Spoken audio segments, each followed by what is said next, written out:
pengen kayak bidadari. Itu katanya ini, kelemahan laki-laki adalah perempuan cerdas dengan karakter dominan. Jika mereka tidak cukup mampu menghandle karakter wanita seperti itu, mereka akan mencari perempuan yang lebih mudah dikontrol dan dikendalikan. Emang iya?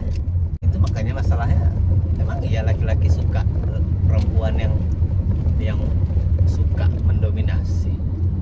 Ya bukan laki-laki aja sih, kayak setiap dalam relasi hubungan sosial lah, baik itu pertemanan, pasangan, atau ya bahkan partner kerja, pasti bakal punya kelemahan atau kesulitan ketika partnernya itu keras kepala, ya enggak?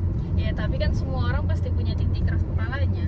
Enggak semua sih, ya orang-orang yang punya sikap permisif misalnya, Iya yang sih. orang-orang yang suka memaklumi, orang-orang yang penyegan, kayaknya Nyindir. nggak keras kepala, nggak. Cuma maksudnya ya dalam relasi hubungan manusia itu ya, kelemahan setiap hubungannya itu ya pasti di komunikasi kan. Kalau salah satunya keras kepala, beda ya keras kepala sama berprinsip gitu. Berprinsip itu ya, kalau berprinsip itu lebih ini sih, maksudnya lebih punya basis gitu. Sebetulnya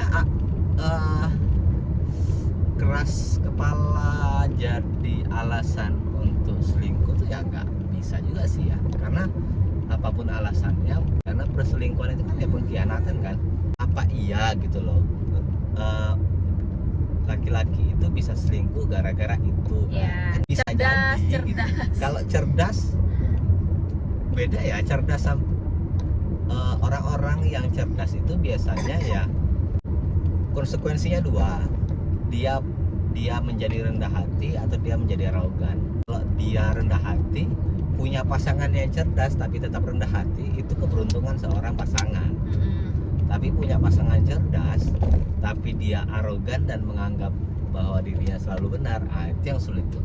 Kalau misalnya laki-laki ini punya perempuan pasangan yang cerdas tapi arogan, ya bukan membenarkan, tapi itu bisa jadi alasan yang mungkin membuat laki-laki menjadi selingkuh.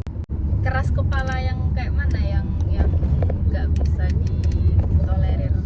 Misalnya kita lagi masalah, misalnya nih lagi debat misalnya, keras kepala yang kayak apa yang nggak bisa, yang apa sih gitu, kayak yang ya udahlah keras kepala kali gitu. Ya mungkin keras kepala model-model yang pakai jurus pamungkas pokoknya, atau ya udahlah. Ya tapi ini dalam kondisi ideal ya, dalam artian ketika misalnya laki-laki udah ngasih penjelasan, argumentasi yang logis, yang sudah cukup objektif. Menurut dia Enggak, ya kalau objektif ya bukan menurut dia saja, iya toh. sih. Objektif ya secara universal kan. Itu tapi tetap tidak diterima, dan malah marah-marah. Itu bilang pokoknya, ya udahlah, gitu-gitu. Itu tuh yang susah sebetulnya. Tapi kalau misalnya si perempuannya itu bilang, ya udah nanti biar misalnya sayang, biar Uci pikirin lagi lah, itu masih oke gitu, masih enak buat dialog. Karena kan sebetulnya kan diskusi atau dialog itu kan sebetulnya tujuannya untuk menemukan konsensus, untuk menemukan kesepahaman. Nah kalau misalnya sudah di defense, pokoknya lah, atau ya udahlah, itu kan ya udah nutup peluang untuk mencapai konsensus atau kesepahaman itu kan. Tapi kalau menurut si perempuan itu tuh kayak misalnya ya udahlah, itu tuh kayak dia tuh sebenarnya masih mau ngungkapin, tapi kayak kalau makin diterusin makin nggak bagus nih gitu, mending diturunin dulu lah ininya Jadi yang keluar tuh kayak ya udahlah. Nah gitu. Satu kemungkinannya adalah dia mengerti apa yang dia mau, tapi dia nggak pandai cara mengungkapkannya secara verbal. Itu kemungkinan pertama. Kemungkinan kedua, ya memang dia nggak punya argumentasi untuk membantah omongan laki-lakinya gitu aja. Jadi ya udahlah gitu. Kalau kondisinya laki-laki yang punya argumentasi yang lebih logis ketimbang perempuan, itu masih oke ya dalam budaya kita ya, budaya masyarakat Indonesia yang patriarki, karena laki-laki itu dianggap sebagai kepala. Jadi keputusannya atau argumentasinya itu bisa dianggap sebagai sebuah sikap atau kebijakan dalam sebuah keluarga kan gitu. Yang sulitnya itu adalah ketika perempuannya atau istrinya itu lebih logis daripada laki-lakinya. Itu yang susah tuh. Kenapa gitu?